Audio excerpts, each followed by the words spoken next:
Hello everyone, जय हिंद, वंदे मातरम। मैं Krishna sir आपका स्वागत करता हूं आपके कृष्णा स्टडी मस्ती पे। तो बने रहेगा वीडियो में अंत देखिएगा। आज का जो डिस्कशन है वो हम लोगों का जो जिलेवार क्रम लेके जिला दर्शन लेके सीरीज चल रहे थे उसके अंतर्गत आज हम लोग डिस्कशन करने वाले हैं एटा जिले पे। तो चलिए, अगर हम बात करते हैं तो ये यूपी के आप कोई भी एग्ज़ाम देते हैं तो उसके लिए ये यूपी स्पेशल काफ़ी इंपॉर्टेंट हो जाता है, जिसमें हर जिला आपको लोकेशन के हिसाब से और उसमें क्या खास बात है वो सारे पॉइंट टू पॉइंट समझाए जाते हैं। ओके, अगर पिछली वीडियो को अगर अभी तक आपने नहीं देखा है तो जाके कृष्णा स्टडी मस्ती के यूट्यूब चैनल पे वहाँ से आप विजिट कर सकते हैं, और चैनल को पहली बार विजिट कर रहे हैं तो चैनल पर सब्सक्राइब करते हुए बेल आइकन को प्रेस कर दीजिएगा, जिससे कि आपको अन्य जानकारियाँ भी समय समय से मिलती रहेंगी। तो चलिए स्टार्ट करते हैं, और आज का सेशन है हम लोगों का एटा। स्टार्ट करने से पहले किसी ने क्या खूब कहा है, जो इज्जत क्या है कि जो इज्जत डाकिए को मिली थी वो कभी डिलीवरी बॉय पा ही नहीं सका। ठीक है, क्योंकि दोनों ही तो क्या करते हैं, डाकिए हैं, मतलब एक चीज़ को आपके पास लाते हैं, पहुंचाते हैं। तो जो इज्जत डाकिए को मिली थी वो कभी डिलीवरी बॉय पा नहीं सका। ठीक है, और तुम्हारी आधुनिकता गरीबी से आत्मसम्मान छीन लेती है। ठीक है, क्योंकि वो गरीब है, डिलीवरी करता है, तो उसको तो हम कुछ नहीं देते हैं। लेकिन वहीं अगर डाकिया लेके आता है जो कि सरकारी कर्मचारी होता है तो उसको हम लोग बड़े सम्मान के साथ पानी भी पिलाते हैं और उसको कुछ पैसे भी दे के जाने के लिए बोलते हैं। तो ये जो आधुनिकता है ना, बहुत सारी चीज़ें हम लोगों से छीन लेती है। तो ऐसा न हो, इसका भी ध्यान रखना बहुत ही ज़रूरी है। ओके, चलिए सेशन स्टार्ट करते हैं। और ये रहा एटा। एटा अगर उत्तर प्रदेश में आप लोकेशन देखेंगे तो देखिएगा एटा की लोकेशन कहाँ है। ये पूरा जो डायग्राम है ये क्या है, तो ये पूरा डायग्राम आपको उत्तर प्रदेश का दिखाएगा। तो चलिए देखते हैं। एटा की अगर हम बात करते हैं तो हाथरस, ठीक है, और इधर से फिर फरुखाबाद, ओके, और आते हैं नीचे तो यहाँ से फिरोजाबाद और मैनपुरी फरुखाबाद से घिरा हुआ है हाथरस से। ठीक है, तो ये है इसकी लोकेशन। अब आइए इसमें हम कुछ देखते हैं कि इसमें क्या पॉइंट दिया गया है। चलिए, जिला कौन सा है, तो जिला है हम लोगों का एटा जिला। मुख्यालय की अगर बात करते हैं तो एटा, और मंडल की बात करते हैं तो अलीगढ़ मंडल के अंतर्गत आता है। 2011 की जनगणना के अनुसार अगर हम बात करते हैं तो यहाँ की जनसंख्या 17,74,480 थी। वहीं अगर लिंग अनुपात की बात करते हैं तो 1000 पे 873 महिलाएं हैं। अब आते हैं हम लोग किस पे, साक्षरता दर पे। पुरुष और महिला मिला के अगर हम बात करते हैं तो 70.81% जो है कि यहाँ की कुल साक्षरता है। वहीं अगर केवल हम पुरुष की बात करते हैं तो 81.28% है। अगर वहीं हम केवल महिला की बात करते हैं तो 58.80% है। ओके, अगर हम बात करते हैं तो आगे देखिएगा, एक जिला एक उत्पाद के लिए इसमें अगर विशेष है तो क्या है, एंगल बेल्स, मतलब घुंघरू। घुंघरू कहाँ के मशहूर है, तो घुंघरू मशहूर है एटा के। ठीक है, जो घुंघरू आते हैं, ठीक है, कि पगे घुंघरू बाजे। ठीक है, इस तरीके से भी आप याद रखिएगा। ओके, चलिए एटा के बारे में अगर देखिएगा तो एटा ब्रज के सांस्कृतिक क्षेत्र में स्थित है। किसके क्षेत्र में स्थित है, तो वो ब्रज वाला क्षेत्र है। ठीक है, यह सुरसेन महाराज्य, ठीक है, महाजनपद का भी हिस्सा था। किसका, सुरसेन महाजनपद का यह हिस्सा हुआ करता था। इसे 1857 के विद्रोह का केंद्र होने के लिए भी जाना जाता है। एटा को एठा इसलिए कहा जाता है जिसका अर्थ है आक्रामक तरीके से जवाब देना। एठा मतलब एटा का क्यों कहा जाता है, एठा, एठा का जिसका अर्थ होता है आक्रामक तरीके से जवाब देना। ठीक है, क्योंकि यहाँ यादव समुदाय के लोग रहते हैं और वे बहुत आक्रामक होते हैं। ठीक है, तो क्या है एटा, यहाँ पे यादव समुदाय के ज़्यादा लोग रहते हैं और बहुत ही आक्रामक होते हैं, मतलब तो उनका जो जवाब होता है थोड़ा भड़कीला होता है, इस वजह से जो है कि वहाँ एटा कहा गया है। ठीक है, अब आते हैं कुछ कि एटा यज्ञशाला के लिए भी बहुत प्रसिद्ध है, जो गुरुकुल विद्यालय में स्थित है। इस यज्ञशाला को दुनिया की दूसरी सबसे बड़ी यज्ञशाला माना जाता है। क्या है, तो दुनिया की सबसे बड़ी, दूसरी सबसे बड़ी। ठीक है, पहली कौन है आप कमेंट करके बताइएगा। ओके, चलिए देखिएगा, यह क्षेत्र गंगा यमुना दोआब के बीच स्थित है, जो अत्यधिक उपजाऊ जलोढ़ मिट्टी है। जिले के लोगों का प्राथमिक व्यवसाय कृषि ही मानी जाती है। ठीक है, कृषि ही है। गंगा यमुना का जो दोआब क्षेत्र होता है वहाँ पे यह क्षेत्र स्थित है, और आप जानते हैं कि जो दोआब क्षेत्र होता है वहाँ की मिट्टी जो होती है काफ़ी उपजाऊ होती है, इसलिए यहाँ पे कृषि की जाती है, और कृषि और यहाँ पे हम लगभग लगभग सारी फसल उगा सकते हैं। प्रमुख कृषि अगर उत्पादन की अगर बात करते हैं तो यहाँ पे चावल, गेहूं, जौ, ज्वार, बाजरा और मक्का की खेती प्रमुख मात्रा में की जाती है। यही की मृदा तंबाकू कृषि के लिए भी उपयुक्त है। तो यह मृदा कैसी है? तंबाकू भी खेती के लिए भी कैसी है? तो उपयुक्त है। अब आते हैं प्रसिद्ध स्थान। ठीक है, जैसे प्रसिद्ध स्थान की अगर हम बात करते हैं तो यहाँ का बहुत ही फेमस है। ठीक है, क्या है? पटना पक्षी अभ्यारण्य। क्या है? पटना पक्षी अभ्यारण्य। यह केवल 1 वर्ग किलोमीटर की आर्द्रभूमि क्षेत्र के साथ उत्तर प्रदेश का सबसे छोटा पक्षी अभ्यारण्य है। तो एक चीज रखिएगा कि पटना पक्षी अभ्यारण्य कहाँ है? तो यह एटा जिले के उत्तर प्रदेश में है। ठीक है, उत्तर प्रदेश के एटा जिले में है। यह उत्तर प्रदेश का सबसे छोटा पक्षी अभ्यारण्य है। अगर जिसका हम बात करते हैं एरिया की, तो 1 किलोमीटर 1 वर्ग किलोमीटर है। ठीक है, बहुत छोटा है। झील की पानी की गुणवत्ता सर्दियों के मौसम के दौरान पक्षियों की एक विस्तृत श्रृंखला के लिए सहायक होती है। तो यह किसके लिए है? तो पटना पक्षी अभ्यारण्य। अब पटना पक्षी अभ्यारण्य कह रहा है तो आप जाके बिहार ना टिक करके आइएगा क्वेश्चन। ठीक है, नहीं तो आपका गलत हो जाएगा। तो ये छोटे छोटे जो क्वेश्चन होते हैं ना, यही काफ़ी डिफिकल्ट होते हैं, क्योंकि अगर हम छोटे क्वेश्चन को देखेंगे हमें लगेगा यार ये क्या ही पूछ लिया एग्जाम में, इतना छोटा क्वेश्चन, ये इतना आसान क्वेश्चन थोड़ी कोई पूछता है कि पटना पक्षी अभ्यारण्य कहाँ है भाई, बिहार में ही होगा। लेकिन ये गलत हो जाएगा। ठीक है, ऐसा नहीं करना है। कहाँ होगा ये? तो उत्तर प्रदेश के एटा जिले में। ओके, चलिए अब हम लोग देखते हैं आवागढ़ किला। क्या है? आवागढ़ किला तो क्षत्रिय वंश के जद्दोन, ठीक है, शासकों का प्राचीन किला है, जिन्होंने करौली से प्रवास के बाद 12वीं शताब्दी में एक छोटे से टीले पर इस शानदार टीले का निर्माण किया, किले का निर्माण किया। ठीक है, छोटे से टीले पर इस किले का निर्माण किया, जिसके चारों ओर सबसे बड़ी खाई होने का दावा किया जाता है, जो हरे भरे खेतों से घिरा हुआ है। ऐसा दावा किया जाता है कि नहीं? अब आप लोग बताइएगा, जो एटा से होंगे वो लोग कमेंट करेंगे। ठीक है, चलिए अगला जिला है हम लोगों का इटावा। कौन सा जिला है? इटावा। इटावा की अगर हम बात करेंगे तो यहाँ आपको लोकेशन में दिखेगा कि उत्तर प्रदेश के लोकेशन में इटावा कहाँ है। ठीक है, अगर आप बात करेंगे तो यहाँ से मैनपुरी, इधर से आगरा, इधर से कन्नौज, और यहाँ से औरैया।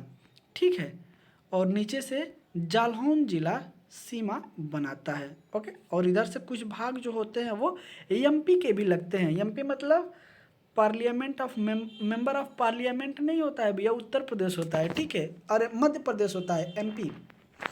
चलिए अगला है हम लोगों का इटावा। जिला कौन सा है? इटावा। मुख्यालय की अगर बात करते हैं तो कौन सा है? इटावा जिला।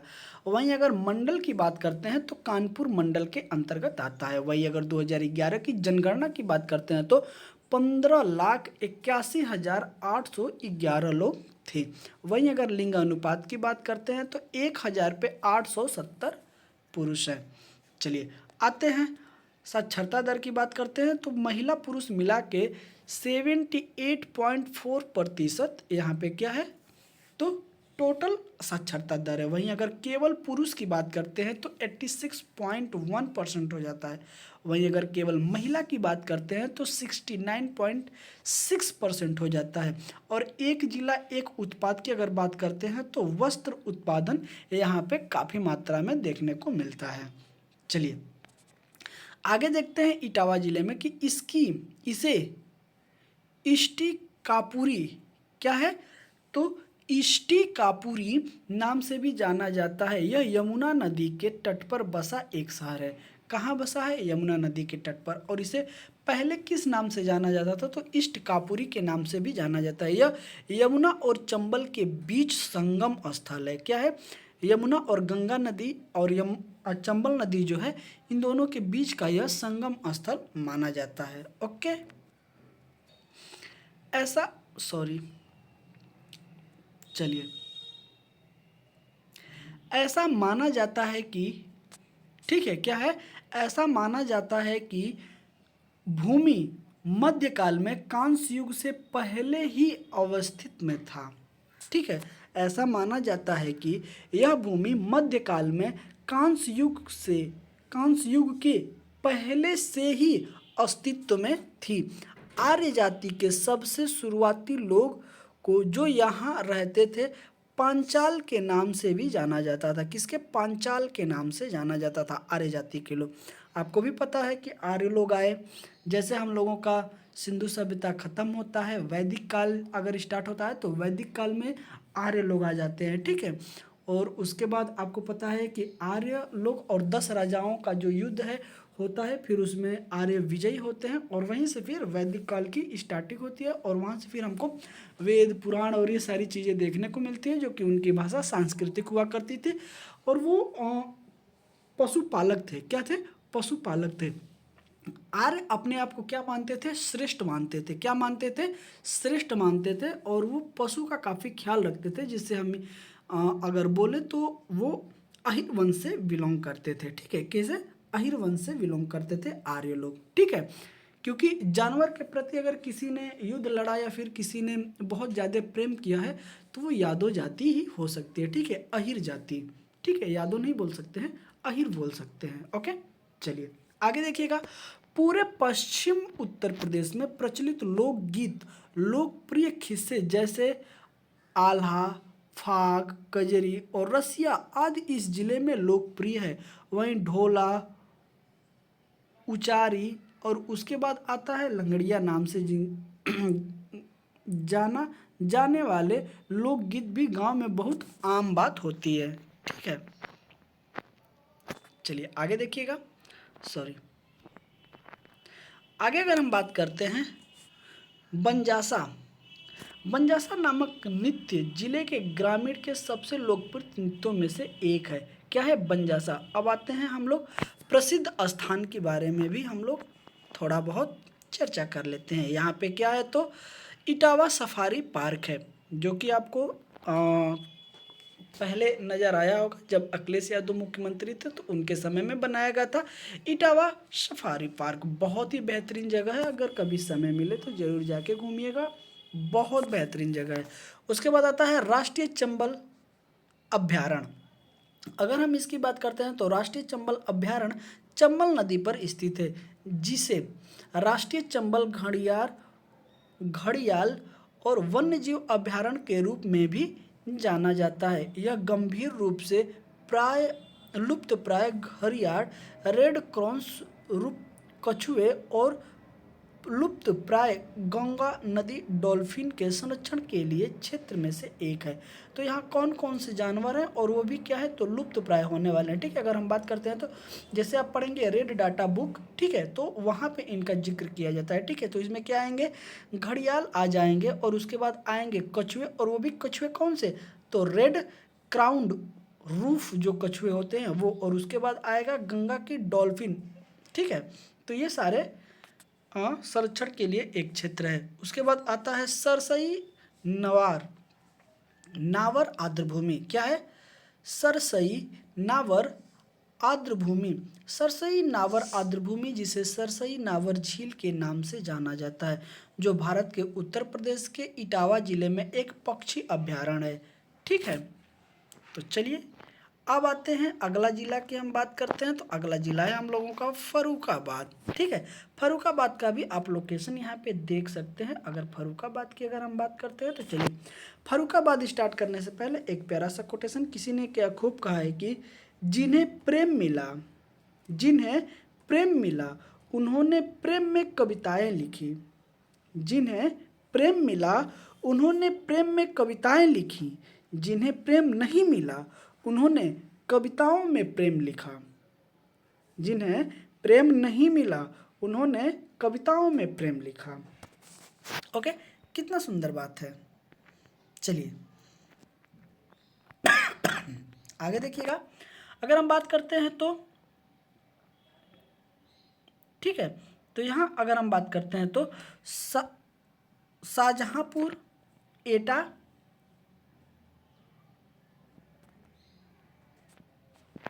चलिए आगे देखिएगा, यहाँ पे क्या है, मैनपुरी, कन्नौज और हरदोई से यह अपना सीमा साझा करता है। आइए देखते हैं फर्रुखाबाद जिला कौन सा है हमारा, तो जिला है फर्रुखाबाद। और जिला मुख्यालय की बात करते हैं तो फतेहगढ़, क्या है, फतेहगढ़। और मंडल की बात करते हैं तो कानपुर मंडल। जिला है फर्रुखाबाद लेकिन जिला मुख्यालय कहाँ है, तो फतेहगढ़ है। ठीक है, याद रखिएगा। 2011 की जनगणना के अनुसार अगर हम बात करते हैं तो यहाँ पे जनसंख्या थी 18,85,204। ओके, वहीं अगर लिंग अनुपात की बात करते हैं तो 1000 पे 874 महिलाएं हैं। अब हम बात करते हैं साक्षरता दर की, तो पुरुष और महिला मिला के 69.0% यहाँ पे क्या है, महिला पुरुष की आबादी है। वहीं अगर बात करते हैं साक्षरता दर है, वहीं अगर केवल पुरुष की बात करते हैं तो 77.4%। वहीं अगर केवल महिला की बात करते हैं तो 59.4% यहाँ पे साक्षरता दर है। एक जिला एक उत्पाद की अगर हम बात करते हैं तो यहाँ पे कपड़ा छपाई की जाती है। क्या होता है, कपड़ा छपाई की जाती है। यहाँ पे आप पिक्चर्स में देख सकते हैं कि कपड़ा छपाई क्या होता है। ठीक है, अलग अलग डिजाइन बनाई जाती है। आगे कांस्य युग के दौरान यहाँ कई प्रागैतिहासिक हथियार और उपकरण पाए गए थे। ठीक है, जिसे संकिचा और क्या कहते हैं, कंपिल, क्या कहते हैं, कंपिल। तो क्या है, संकिचा है और कंपिल में बड़ी संख्या में पत्थर की मूर्तियां पाई गई हैं। ठीक है, आगे है फर्रुखाबाद की स्थापना की अगर हम बात करते हैं तो नवाब मोहम्मद खान बंगस ने की थी, जिन्होंने 1714 में इसका नाम तत्काल सम्राट फर्रुखसियर के नाम पर रखा था। तब से ये क्या है, फर्रुखाबाद कहलाने लगा। आगे देखिएगा, फतेहगढ़ के नाम से पुराने किले का नाम पर पड़ा। फतेहगढ़ का नाम एक पुराने किले के नाम पर पड़ा। फतेहगढ़ काफ़ी महत्वपूर्ण सैन्य स्टेशन माना जा रहा है और 1802 में यह सौंपे गए प्रांतों के लिए गवर्नर जनरल के एजेंट का मुख्यालय बन गया था। ओके, आगे देखते हैं। आगे है वर्तमान में यह जिला उत्तर प्रदेश के बदायूं, ठीक है, और शाहजहांपुर, पूरब में हरदोई और दक्षिण में कन्नौज और पश्चिम में एटा और मैनपुरी जिले से घिरा हुआ है। और गंगा, रामगंगा, दो नदी कौन कौन सी, एक गंगा नदी है, एक रामगंगा नदी है। पूर्वी नदियाँ पूरब की ओर और काली नदी दक्षिण की ओर स्थित है। तो पूरब की ओर कौन कौन सी नदी है, गंगा और रामगंगा, और दक्षिण की ओर काली नदी से यह क्या है, अवस्थित है। ठीक है, अब आते हैं इसके, देखिएगा, कला और संस्कृति की बात करते हैं तो कपिल जैन उत्सव यहाँ पे मनाया जाता है। और उसके बाद यहाँ पे श्रृंगी रामपुर मेला और मनकपुर मेला भी यहाँ पे मनाया जाता है। प्रमुख ऐतिहासिक एवं सांस्कृतिक स्थल की अगर हम बात करते हैं तो यहाँ पे भगवान विमलनाथ जी काम्पिल तीर्थ यहाँ पे मानी जाती है। आइए इनके बारे में भी हम बात करते हैं और इनके बारे में बहुत ही प्राचीन मात्रा है, आस्था है, वो क्या है, तो देखिएगा, यह एक बहुत प्राचीन स्थान है और कहा जाता है कि इसकी स्थापना संत कपिला ने की थी। यहीं पर प्रसिद्ध स्वयंवर हुआ था। क्या हुआ था, स्वयंवर यहीं पे हुआ था। किसका किसका स्वयंवर हुआ था, तो अर्जुन और द्रौपदी का। किसका, अर्जुन और द्रौपदी का। इसमें अर्जुन और द्रौपदी का हाथ अपनी अर्धांगिनी के रूप में प्राप्त करने हेतु जीतने में सफल थे। ठीक है, तो यह जो स्थान है या यह जो मंदिर है या यह जो तीर्थ है, तो वह किस लिए तो है कि यहाँ पे स्वयंवर हुआ था। और किनका हुआ, तो अर्जुन और द्रौपदी का। वहीं पे एक होता है कि ऊपर मछली की आंख रहती है और नीचे हमें क्या होता है, तेल रखा जाता है, उसमें हमें देखना है और ऊपर से बाण चलाना होता है जो कि मछली के आँख में भेद दे, ठीक है, तो वो जीत जाता है। तो ऐसा करने वाले वो अर्जुन होते हैं और द्रौपदी का हाथ अपने अर्धांगिनी के रूप में क्या करते हैं, सफल रहते हैं। कस्बे में स्थिर रामेश्वर नाम तथा महादेव का मंदिर भी बहुत पुराना है। इस मंदिर का श्रेय परंपरागत रूप से राम के भाई शत्रुघ्न को दिया जाता है। किसको दिया जाता है, राम के भाई शत्रुघ्न को दिया जाता है। अगला है मंदिर कौन सा, तो संकीसा मंदिर, ठीक है। यह स्थान बुद्ध से जुड़ा और प्राचीन बौद्ध अवशेषों के लिए जाना जाता है। बौद्ध धर्म के अनुयायी ऐसा माना जाता है कि 3 महीने तक स्वर्ग में रहने के बाद बुद्ध ने पुनः पृथ्वी पर आकर अवतार लिया। तो ऐसा माना जाता है कि नहीं है मुझे नहीं पता, लेकिन ऐसा माना जाता है। ओके, अगला है हम लोगों का फतेहपुर। फतेहपुर की अगर आप बात करते हैं तो देख लीजिएगा, यहाँ पे लोकेशन आपको ये दिखाई देगी, ठीक है। फतेहपुर की अगर हम बात करते हैं तो देखिएगा, इधर से कानपुर, उन्नाव, रायबरेली, प्रतापगढ़, कौशाम्बी, और यहाँ से बात करेंगे बांदा, और यहाँ से हमीरपुर से जिला अपना साझा करता है। नीचे चित्रकूट भी है, ठीक है। चलिए आगे क्या है कि जिला कौन सा है, जिला है हम लोगों का फतेहपुर। क्या है, फतेहपुर। जिला मुख्यालय की अगर बात करते हैं तो फतेहपुर, और मंडल क्या है तो प्रयागराज मंडल के अंतर्गत यह आता है। 2011 की जनगणना के अनुसार अगर हम बात करते हैं तो 26,32,733 लोगों की आबादी यहाँ पे थी। वहीं अगर लिंग अनुपात की बात करते हैं तो 1000 पे 901 महिलाएं हैं। अब आते हैं औसत साक्षरता दर की अगर हम बात करते हैं तो महिला पुरुष मिला के 67.4%, ठीक है। वहीं अगर केवल पुरुष की बात करते हैं तो 77.1%, वहीं अगर केवल महिला की बात करते हैं तो 56.5%। वहीं एक जिला एक उत्पाद की अगर हम बात करते हैं तो बेडशीट हो गया, लौह उत्पाद के निर्माण के लिए काफ़ी प्रसिद्ध है। पहले नंबर पे यहाँ पे क्या ही प्रसिद्ध है तो बेडशीट, ठीक है। बेडशीट जो होती है वो काफ़ी यहाँ पे मशहूर है, ठीक है। उसके बाद लौह इस्पात के लिए भी काफ़ी मशहूर जाना जाता है। कौन सा, फतेहपुर जिला। आगे देखिएगा, फतेहपुर जिला भारत की 2 बड़ी पवित्र नदियों जिसे गंगा और यमुना के बीच स्थित है, दोनों के बीच स्थित है, ठीक है। अगर हम बात करते हैं तो गंगा और यमुना के दोआब में स्थित है, ठीक है। उसके बाद भिटौरा और आसनी के घाटों को पुराणों में पवित्र बताया गया है, ठीक है। किसके, भिटौरा और आसनी के घाटों को पुराणों में पवित्र बताया गया है। वहीं भिटौरा की अगर बात करते हैं तो ऋषि भृगु का स्थल शिक्षा का एक महत्वपूर्ण स्रोत था। किसके लिए, ऋषि भृगु के लिए, ठीक है। इस जिले का नाम इनके मुख्यालय शहर फतेहपुर के नाम पर रखा गया। स्थानीय परंपरा के अनुसार यह नाम जौनपुर के इब्राहिम शाह की अधगढ़िया के राजा सीतानंद पर युद्ध के विजय से लिया गया है, ठीक है, फतेहपुर। आइए आगे है हम लोगों का पॉइंट प्रमुख ऐतिहासिक एवं सांस्कृतिक स्थल की हम बात करते हैं। यहाँ पे अगर हम बात करते हैं तो ओम घाट भिटौरा, यह वह स्थान है जहाँ प्रसिद्ध संत भृगु ने लंबे समय तक पूजा की थी। यहाँ गंगा नदी का प्रवाह उत्तर दिशा की ओर है, जो धार्मिक दृष्टि से बहुत ही महत्वपूर्ण है। किस दिशा में है तो उत्तर दिशा में है, ठीक है। नदी ऐसे आती है, ठीक है, जैसे मान लीजिए ये हो गया आपका उत्तर, और ये हो गया आपका दक्षिण, ये हो गया आपका पश्चिम, और ये हो गया पूर्व। तो नदी ऐसे आती हुई है, ठीक है, सॉरी माफ़ करिएगा, ऐसे बना देते हैं, ऐसे नदी आती है, ठीक है, लेकिन यहीं से फिर ऐसे घूम जाती है, फिर आगे से ऐसे निकल जाती है, ठीक है। तो ये जो एरिया आता है यही फतेहपुर आता है, और यहाँ पे गंगा नदी कैसी बहती है तो उत्तर दिशा में बहती है, जो कि काफ़ी महत्वपूर्ण दृष्टि से, धार्मिक दृष्टि से माना जाता है। चलिए अगला अगर हम बात करते हैं तो है बावनी इमली। बावनी इमली यहाँ पे काफ़ी मशहूर है।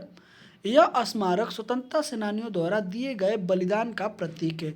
28 अप्रैल 1858 को ब्रिटिश सेना द्वारा 52 स्वतंत्रता सेनानियों को इमली के पेड़ पर फांसी दे दी गई थी।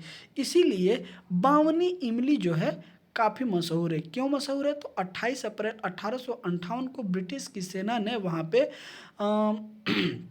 स्वतंत्रता सेनानियों को, तो कितने लोग थे? 52 लोग थे, और उनको इमली के पेड़ पे क्या किया था? फांसी दे दी गई थी। इसीलिए बावनी इमली के नाम से यह जगह काफ़ी मशहूर है। ओके, अगले अगर हम बात करते हैं तो अगला हम लोगों का हो जाएगा फिरोजाबाद। कौन सा जिला हो जाएगा?